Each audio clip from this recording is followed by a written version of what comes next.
സാറേ, പി.കെ. ശ്രീമതിയെ കേന്ദ്ര കമ്മിറ്റിയിൽ നിലനിർത്തിയിട്ടുണ്ട് പ്രായപരിധി കഴിഞ്ഞിട്ടും. പക്ഷേ ഈ മധുര സമ്മേളനം കഴിഞ്ഞ് ശ്രീമതി കേരളത്തിലേക്ക് വന്നപ്പോൾ കേരളത്തിൽ സംസ്ഥാന സമിതിയിൽ ഉൾപ്പെടെ പങ്കെടുക്കേണ്ട എന്നൊരു തീരുമാനം അതും പിണറായിയുടെ ഭാഗത്തുനിന്ന് ഉണ്ടായെന്നാണ് കേൾക്കുന്നത്. അങ്ങനെ ഉണ്ടോ ഇല്ലയോ എന്ന് അറിയത്തില്ല.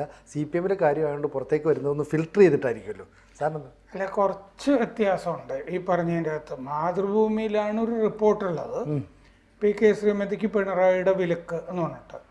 സംസ്ഥാന കമ്മിറ്റി യോഗത്തിൽ അവർ പങ്കെടുത്തു. അവർ സംസ്ഥാന സെക്രട്ടേറിയറ്റ് യോഗം നടക്കുന്ന സ്ഥലത്തേക്ക് ചെന്നപ്പോൾ നിങ്ങൾക്ക് ഇവിടെ പ്രത്യേകിച്ച് ഇളവൊന്നുമില്ല എന്ന് പിണറായി അവരോട് പറഞ്ഞു എന്നാണ്. അങ്ങനെയൊക്കെ പറയാൻ പ്രയാസമുള്ള ആളൊന്നും അല്ല അദ്ദേഹം. പക്ഷേ ഈ കേരളത്തിലെ കേന്ദ്ര കമ്മിറ്റി അംഗങ്ങൾ ഒഴിവായ ആളുകളൊക്കെ ഈ പ്രത്യേക ക്ഷണിതാക്കളൊക്കെ ആയിട്ടൊക്കെ വെക്കുമല്ലോ. ഇപ്പോൾ VS അച്യുതാനന്ദനെ പോലും പ്രത്യേക ഒരു സ്ഥലത്തും ചെല്ലാനുള്ള പാങ്ങില്ലാത്ത ആളാണ്. ഇപ്പോൾ രോഗശയ്യയിലാണ്. പക്ഷെ അദ്ദേഹത്തെയും പ്രത്യേക ക്ഷണിതാവാക്കി എന്ന് പറഞ്ഞിട്ടൊരു റിപ്പോർട്ടുണ്ട് ഇന്ന്. അപ്പോൾ AK ബാലൻ കേന്ദ്ര കമ്മിറ്റിയിൽ നിന്ന് പ്രായപരിധി കാരണം പുറത്തായ ഒരാളാണല്ലോ ബാലൻ. അപ്പോൾ ബാലൻ സംസ്ഥാന കമ്മിറ്റി യോഗത്തിന് ചെന്നിരുന്നു.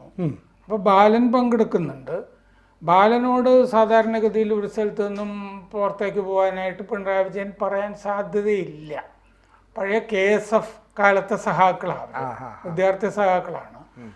ബാലനെ പ്രത്യേക പരിഗണനയൊക്കെ കൊടുത്ത് പിണറായി ഉദ്ദേശിച്ച് തന്നെയാണ് മന്ത്രിയാക്കിയതുമൊക്കെ. മാത്രമല്ല, ബാലനെ സാധാരണഗതിയിൽ കാണാറില്ലേ. പിണറായിയുടെ കുടുംബാംഗങ്ങൾക്ക് തന്നെ എന്തെങ്കിലും പ്രശ്നം, CBI പ്രശ്നം, പോലീസ് പ്രശ്നം, അന്വേഷണ പ്രശ്നം, കേന്ദ്ര പ്രശ്നം, ED പ്രശ്നമൊക്കെ ഉണ്ടാകുമ്പോൾ ആദ്യം രംഗത്ത് വരുന്നത് ബാലനായിരിക്കും. പരസ്യ പ്രതികരണമായിട്ടല്ലേ. പാർട്ടി എന്നുള്ള നിലയ്ക്ക് ഉള്ള പ്രതിരോധം മാത്രമല്ല ബാലൻ തീർക്കുക. അതെ, പക്ഷെ ബാലൻ ആഗ്രഹിച്ച പോലെ ബാലന്റെ ഭാര്യ ഡോക്ടർ ജമീലയ്ക്ക് പാലക്കാട് സീറ്റൊന്നും കിട്ടിയില്ല. അങ്ങനത്തെ ഒരു പ്രശ്നം അതവിടെ തന്നെ ഗ്രൂപ്പുകൾ കൊണ്ടൊക്കെ അത് തള്ളിപ്പോയി.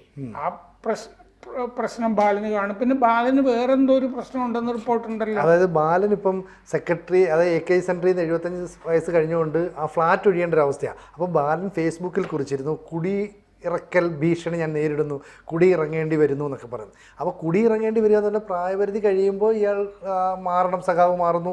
ആ സഖാവ് പിന്നെ മാതൃസംഘടനയിലേക്ക് സ്വന്തം ജില്ലയെ പാലക്കാട്ടേക്ക് പോകണം. അപ്പോൾ പാലക്കാട് ജില്ലാ സെക്രട്ടറി ആയ ഒരു ഉണ്ണി ഉണ്ടായിരുന്നു. അദ്ദേഹം 14 വർഷത്തോളം ജില്ലാ സെക്രട്ടറിയാണ്. അദ്ദേഹം പറയുന്നത് ഈ പാർലമെൻ്ററി രംഗത്ത് നിന്ന് അധികാരം പിടിച്ചവർക്ക്, അല്ലെങ്കിൽ അതിൻ്റെ രുചി പിടിച്ചവർക്ക് ഇതിൽ നിന്ന് ഇറങ്ങിപ്പോകാൻ പ്രയാസം ഉണ്ടാകും. ഞാനൊക്കെ എന്ന് പറഞ്ഞാൽ സംഘടനാ തലത്തിൽ പ്രവർത്തിച്ച ആളാണ്. അദ്ദേഹം ഒരു തവണ MLA ആയിട്ടുണ്ട്, മലമ്പുഴയിൽ നിന്ന് മറ്റും. അങ്ങനെയുള്ള ആ ഉണ്ണിയുടെ ഒരു വിമർശനമൊക്കെ ഈ ബാലൻ കേൾക്കേണ്ടി വരുന്നു. അപ്പോൾ ഞാൻ മാത്രമല്ല, ശിവദാസ മേനോൻ ഉൾപ്പെടെയുള്ള പഴയകാല നേതാക്കളൊക്കെ ഈ പ്രായപരിധിയുടെ പേരിൽ ഞങ്ങൾ വീട്ടിൽ ഒതുങ്ങി കഴിയുന്നു, ഞങ്ങളെക്കൊണ്ട് കഴിയുന്ന പോലെ സംഘടനയ്ക്ക് വേണ്ടി പ്രവർത്തിക്കുന്നു. അപ്പോൾ ഈ ഉണ്ണി എന്ന് പറയുന്ന ജില്ലാ സെക്രട്ടറി ഇപ്പോൾ ഞാൻ വീട്ടിലാണ് കഴിയുന്നത്, എനിക്ക് ഈ പ്രായപരിധി കഴിഞ്ഞെങ്കിലും ഞാൻ ഇങ്ങനെ നിൽക്കുന്നുണ്ടല്ലോ, പിന്നെ ഈ ബാലനൊക്കെ എന്താണ് പ്രശ്നം? കൃത്യമായൊരു വിമർശനമല്ലേ. കാരണം മന്ത്രിയായി അധികാരങ്ങളിൽ കയറി തൂങ്ങി, പിന്നെ സാറ് പറഞ്ഞ പോലെ ഭാര്യയ്ക്ക് ഇനി അടുത്ത ഒരു നിയമസഭയിലേക്ക് ഒരു സീറ്റ് വേണമെന്നൊക്കെ ആഗ്രഹിക്കുന്നു. പിണറായിയുമായി പണ്ടേയുള്ള ബന്ധമാണ്. അപ്പോൾ അങ്ങനെയൊന്നും അല്ല കമ്മ്യൂണിസ്റ്റ് പാർട്ടി സഖാക്കളുടെ നിലപാടെന്ന് കൃത്യമായൊരു വിമർശനം ഉന്നയിക്കുന്നുണ്ട്. ഈ ശിവദാസ മേനോനൊക്കെ എന്തൊരു പാരമ്പര്യം ആണല്ലേ. അവിടെ സ്കൂള് സ്വന്തമായിട്ട് ഉണ്ടാവുകയും മാനേജറായിരിക്കുകയോ ഒക്കെ ചെയ്തയാളാണ്. ഈ ശിവദാസ മേനോനാണ് പണ്ട് ഈ ബദൽ രേഖ എന്ന് പറഞ്ഞിട്ടൊരു സംഭവം ഉണ്ടായിരുന്നല്ലോ, MP രാഘവന്റെ. ആ ബദൽ രേഖയുടെ കൂടെയായിരുന്നു ശിവദാസ മേനോൻ, MP രാഘവന്റെ കൂടെ. അത് കഴിഞ്ഞും പിന്നെ പ്ലേറ്റ് മാറ്റിയത് രാഘവനെ പുറത്താക്കുന്നുള്ള ഘട്ടമൊക്കെ വന്നപ്പോൾ 4000 ബദൽ രേഖയുടെ കൂടെയായിരുന്നു. പിന്നീട് നിലപാട് മാറിയതാ. അപ്പോൾ ആ സമയത്ത് ഈ ശിവദാസ മേനോൻ ഇംഗ്ലീഷിൽ നന്നായിട്ട് പ്രസംഗിക്കുമല്ലോ. അപ്പോൾ ഈ ബദൽ രേഖ വക്താവായിട്ട് പാർട്ടി കോൺഗ്രസ്സിൽ കൽക്കട്ടയിൽ നടക്കുമ്പോൾ ഇവിടുത്തെ എറണാകുളത്ത് നടന്ന സംസ്ഥാന സമ്മേളനത്തിലുമൊക്കെ ഈ പിന്നെ പാർട്ടി കോൺഗ്രസ്സിലും അതിനെ ഡിഫെൻഡ് ചെയ്ത് സംസാരിച്ചത് ശിവദാസ മേനോനാണ്. അന്ന് ശിവദാസ മേനോൻ ഈ പാർട്ടി കോൺഗ്രസ്സിലൊക്കെ ഇംഗ്ലീഷിൽ പ്രസംഗിച്ച കാര്യമൊക്കെ സഖാക്കൾ പറഞ്ഞിട്ടാണ് എനിക്ക് നന്നായിട്ട് അറിയാവുന്നത്. നമ്മളിപ്പോൾ ഈ മുസ്ലിം ലീഗിൻ്റെ കൂടെ ചേർന്നില്ലെങ്കിൽ നമ്മൾ സ്പ്ലെൻഡിഡ് ഐസൊലേഷൻ അനുഭവിക്കേണ്ടി വരും എന്ന് പറഞ്ഞു. സ്പ്ലെൻഡിഡ് ഐസൊലേഷൻ എന്നുള്ളത് ഒരു ഉഗ്രം പ്രയോഗമായിട്ട് എനിക്ക് തോന്നി. സ്പ്ലെൻഡിഡ് എന്നുള്ളത് ഇതിൻ്റെ കൂട്ടത്തിൽ ആരും ചേർക്കില്ലല്ലോ. ഒരു മഹത്തായ ഒറ്റപ്പെടൽ നമുക്ക് രാഷ്ട്രീയത്തിൽ വേണ്ടി വരും എന്നാണ് അദ്ദേഹം ഉപയോഗിച്ച പ്രയോഗം. സ്പ്ലെൻഡിഡ് ഐസൊലേഷൻ എന്ന് പ്രയോഗിച്ചുകൊണ്ടാണ് വിവരമുള്ള ചില സഹാക്കൾ എനിക്കിത് പറഞ്ഞു തന്നിട്ടുള്ളത്. അപ്പൊ അങ്ങനത്തെ പാരമ്പര്യമൊക്കെയുള്ള ശിവദാസമേനോനും ഒതുങ്ങിയൊക്കെ കഴിഞ്ഞിരുന്നല്ലോ. പാർട്ടിയാണ് ഇതൊക്കെ കൊടുക്കുന്നത് എന്നുള്ളതാണല്ലോ ഒരു സഖാവും വിചാരിക്കേണ്ടത്. പാർട്ടിക്ക് വേണ്ടി എന്നുള്ളതാണ്. പിന്നെ പാർട്ടിക്കകത്ത് പ്രമാണി വർഗം എന്ന് പറഞ്ഞൊരു സംഗതി രൂപപ്പെടും. അത് സോവിയറ്റ് യൂണിയനിലാണെങ്കിലും ചൈനയിലാണെങ്കിലും ഒക്കെ അല്ലേ. അവരുടെ വലിയ പാർട്ടി നേതാക്കൾ ബൂർഷകളാവും.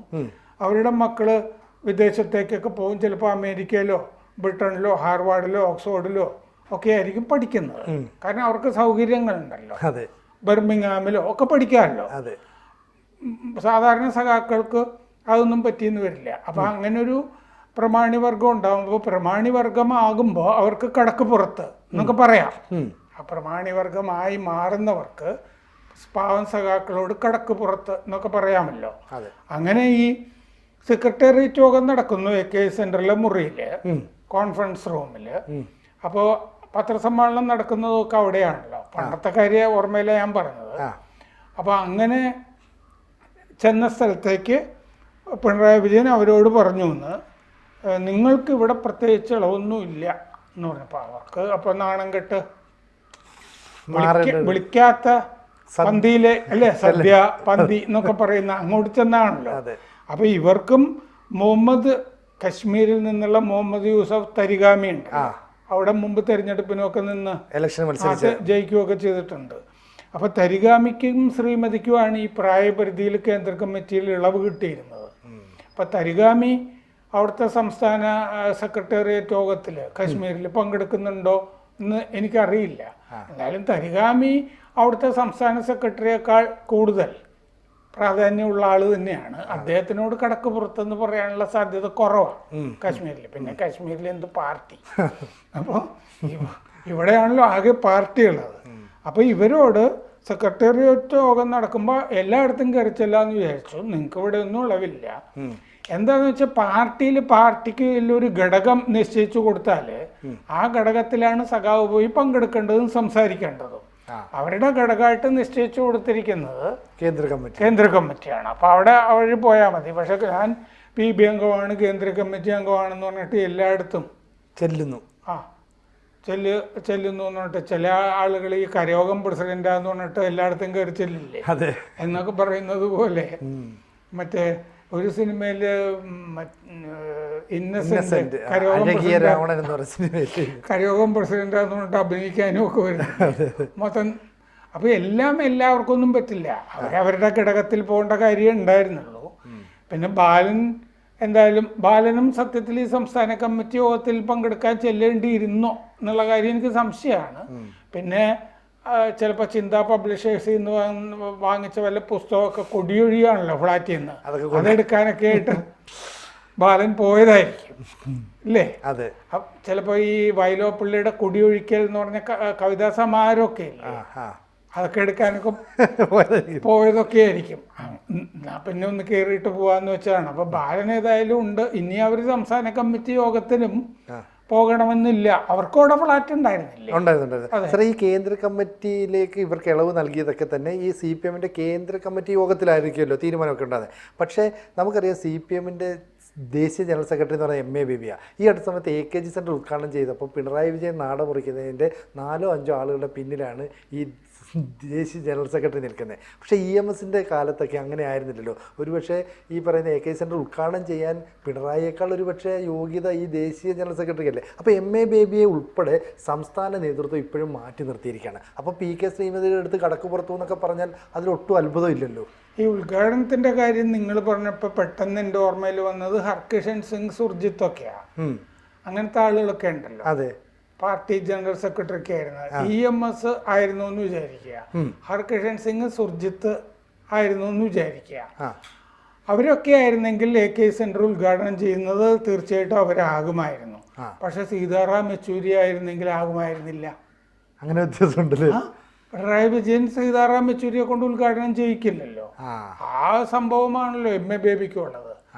MA ബേബിയെ പിണറായി വിജയൻ അത്ര കുഴപ്പമൊന്നും കാണിക്കണ്ടെന്ന് വിചാരിച്ചിട്ട് ഇങ്ങനെ വെച്ചിരിക്കുന്നു എന്നുള്ളത് മാത്രമേ ഉള്ളൂ. ഒരു വൃത്തിനെ പോലെയൊക്കെ കഴിയാം. അങ്ങനെയൊക്കെ ആണെങ്കിൽ പിണറായി വിജയനാണല്ലോ ഇപ്പോ പാർട്ടി. MA ജോൺ നമ്മെ നയിക്കുന്നു കൊണ്ട് പറഞ്ഞില്ലേ മുദ്രാവാക്യം, പരിവർത്തനവാദികൾ. അതുപോലെയാണ് എല്ലാം. എല്ലാം അദ്ദേഹമാണ്, പാർട്ടി അദ്ദേഹം തന്നെയാണ്. Indira is India, India is Indira എന്ന് പറഞ്ഞ അടിയന്തരാവസ്ഥക്കാലത്ത് ബറുവ എന്ന് പറഞ്ഞിട്ടൊരു കോൺഗ്രസ് നേതാവ് പറഞ്ഞിരുന്നു. എന്ന് പറഞ്ഞ പോലെയാണ് പാർട്ടിയുടെ അവസ്ഥ.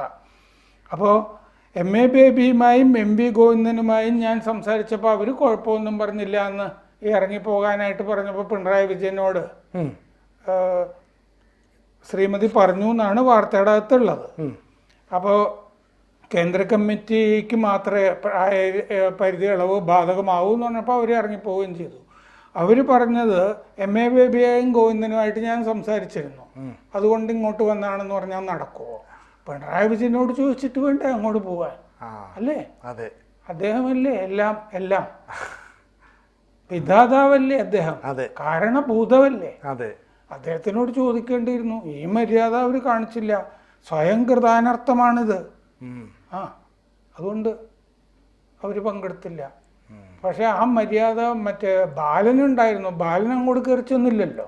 സംസ്ഥാന കമ്മിറ്റി യോഗത്തിനല്ലേ ഇരുന്നത്. അതാണ്. അപ്പോൾ എന്തായാലും ഇപ്പോൾ PK ശ്രീമതിക്ക് ഇളവൊക്കെ ഉണ്ട്, അതൊക്കെ അവിടെ മതി, ഇവിടുത്തെ കാര്യങ്ങൾ ഞാൻ തീരുമാനിക്കും എന്ന് കൃത്യമായിട്ട് പറഞ്ഞു വെക്കുകയാണ്. ഇവിടെ നടക്കുന്ന കാര്യങ്ങളൊന്നും നിങ്ങൾ അറിയേണ്ടതില്ല. ഇപ്പം ഞാൻ പറയട്ടെ, ഈ കേന്ദ്ര കമ്മിറ്റിയിലൊക്കെ ഒരാളെ പ്രത്യേക ക്ഷണിതാവാക്കി എന്നിരിക്കട്ടെ, പിന്നീട് ആ പ്രത്യേക ക്ഷണിതാവ് അങ്ങോട്ട് പോകണമെന്നുണ്ടെങ്കിൽ പാർട്ടി വിമാന ടിക്കറ്റ് അയച്ചു കൊടുക്കണ്ടേ? സാധാരണഗതിയിൽ അങ്ങനെ അയച്ചു കൊടുക്കാറില്ല.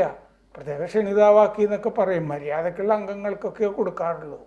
ഇതൊരു രീതിയാണ്. പാനൽ അവതരിപ്പിക്കുന്നു, പ്രത്യേക ക്ഷണിതാവ് എന്നൊക്കെ അടിയിലൊക്കെ എഴുതി വെക്കുന്നു, അല്ലേ?